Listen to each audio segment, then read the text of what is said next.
అప్పుడు నీకు తెలియచేసినా తెలియజేసినా తప్పు తప్పే.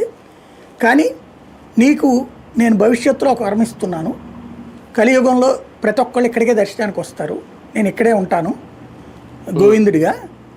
ఎవరైతే మీ వంశం ఇక్కడ గోవులు సేవ చేసుకుంటుంది కాబట్టి ఆ గోవులకి గోపాలకుడికి మీ వంశానికి ప్రతిరోజు దర్శనం నీకే మొదటి దర్శనం అని చెప్పాడు, వరం ఇచ్చాడు స్వామి.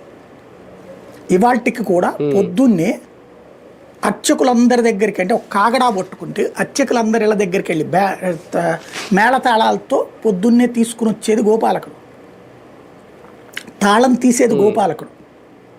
స్వామివారి తొలి దర్శనం బ్రాహ్మణుడైన అర్చకుడికి కాదు, బీసీ సామాజిక వర్గానికి సంబంధించిన యాదవుడైన గోపాలకుడికి ఉంటుంది స్టిల్ నౌ.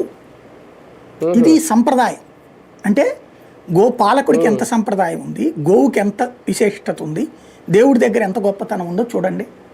అంతటి ఇష్యూలో గోవుల్ని తెలుగుదేశం చంపుతోందో జనసేన చంపుతోందో అని చెప్పట్లేదు కదా, గోవులు చనిపోతేనే నిర్వహణ లోపం ఉంది అని వైసీపీ ఆరోపించింది. ఇక్కడ నీ నోటీస్కి రాలేదు, లేదా నీ దగ్గరకు వచ్చిన లిస్టులో 1000 అంశాల్లో ఇదొక ఇష్యూ అవుతుంది, నీకు తెలిసి ఉండకపోవచ్చు. నీకు తెలియగా నువ్వేం చేయాలి, క్రాస్ చెక్ చేస్తే ఇట్లా 190 గోవులు చనిపోయినాయి, నెలకి 12-15 చచ్చిపోతున్నాయి. అప్పుడు ఏం